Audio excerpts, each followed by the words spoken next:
as discussed in the previous lecture,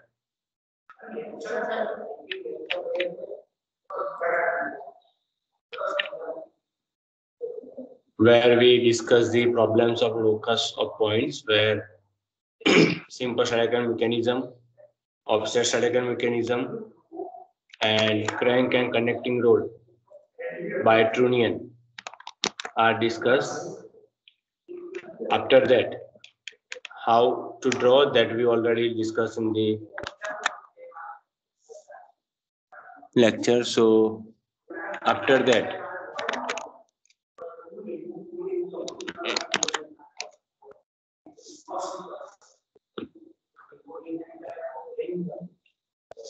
this is the first one, that sub case of the simple Sharakan mechanism. Simple Sharakan basic. After that, offset and Trunian, that we discuss. Parallelly, we discuss the first case of the forward chain mechanism when both the crank revolve. We know that how to solve this kind of example when both the crank, driver driven crank are rotated in the anti-clockwise direction. Now let's see the first case.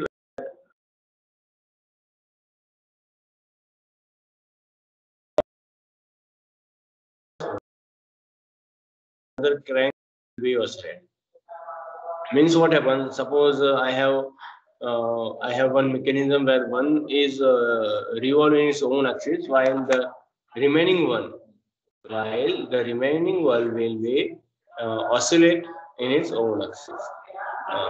Now it's very easy for you. I just read the data, so it's very clear in your mind that what we have to do. In a forward chain mechanism, O1, O2 is a fixed link. The driver crank O1A can move around the circular path, while the driven crank O2B can oscillate on an arc path. See, this is the second line at where we understand that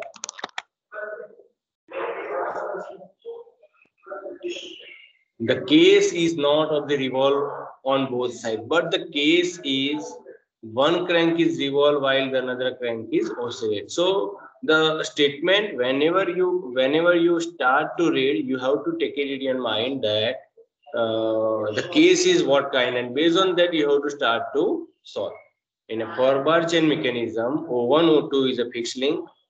The driver crank O1A can move around the circular path, means it may be revolved, while the driven crank O2B can oscillate. So this is the case where one crank is oscillate and another crank is revolve. Now what we have to do, as we know that draw the cranks are connected by the link AB. The cranks are connected by link AB.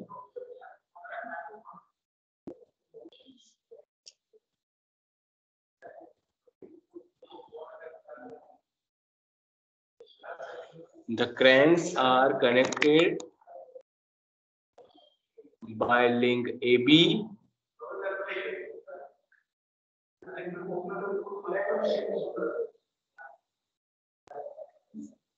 Draw the locus of midpoint of link AB. It means we have to join link A to B. We have to take midpoint of A to B. And we have to find the locus of midpoint of each and every point of the driver crank. Take O1, O2 is equal to 120 mm, O1A is equal to 25 mm, and O2B is equal to 50 mm, while AB is equal to 9090 mm. Okay, so how we have to do that, just I show you with the figure, so it's very clear in your mind that take O1 as a center, take O1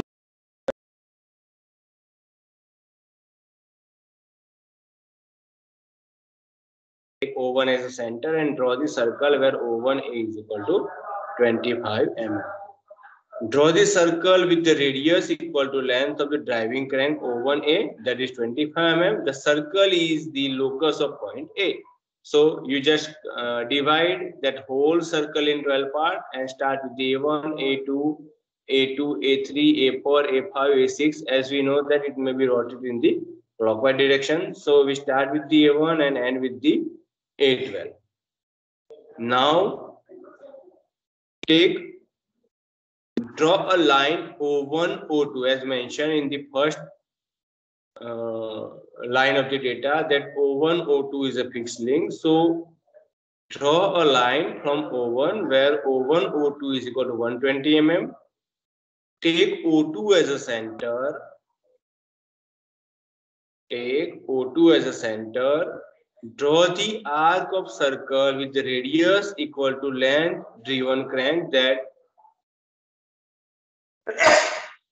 O2B is equal to 50 mm. O2B, we have to take 50 mm as a radius, and we have to clear one arc. On this arc, mark the extreme point of the point B. Mark the extreme point of the point B of the connecting road link AB. Now we have to join link AB. How? The extreme position is calculated by AB plus OA.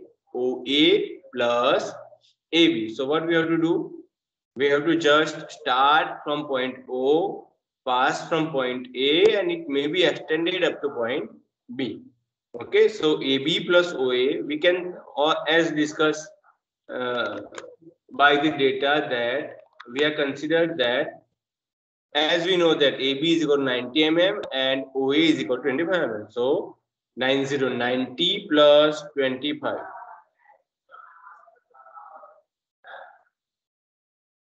And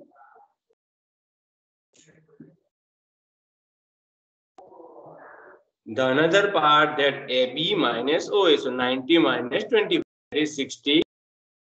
For the O1,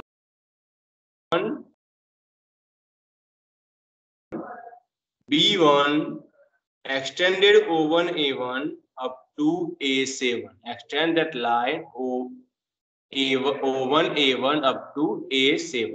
Okay. As we drawn initially, so it may be extended up to A7. Now take A1 to A12 as the center. Every time take A1 to A12 as the center, and the radius equal to the length of the connecting link, that is AB, which means AB is equal to 90 mm. And draw the arc, putting the arc drawn with the center at O2 at point B1 to B12. So we are get all the arcs from B1 to B12 on O2B circle. Draw the line A1B1. Draw the line A1B1 by joining A1 with B1. Initially, we are draw the A1 to B1, which is the initial position of the connecting link. So it's a midpoint that may be here 90 mm, so 45 mm is there. M1 on equal to M1 is 45 mm. Same way we are drawn the lines, but initially we have to draw this oscillation curvature, means extreme point of each and every line. From O to B, we have to draw one extreme curvature, where extreme curvature O to B is equal to, we already mentioned in the data that 50 mm. So we have to take the radius from O2, and O to B is equal to 50 mm. And from A1, B1, A1, A2 up to A12, take arc on these curvature. You have to put the arc on this oscillated crank, and it may be intermeshed somewhere. And every time you are getting from A2, so we are getting at B2, A7 we are getting B7, A11 we are getting B11, and every time you take the center point of that line and join all the M1, M2, which are the midpoint of A1, B1, A2, B2 up to A12, B12, and join all the points through different M points, and the curve will be the locus of the midpoint M. So it's a really very easy, but you require some focus that the case is one crank is revolve while one crank is oscillate. If you are doing in that way, and whenever you are and attend the exam on that time, you mention all the dimensions including O1, O2, what is given to you, O1, A1, what is given to. So is this kind of dimension you have to mention, and that may be compulsory to create the dimension. This curve is only the darkened portion, remaining portion should be drawn by you, that is light. Okay, so this is the example of driver crank revolve and the driven crank oscillates.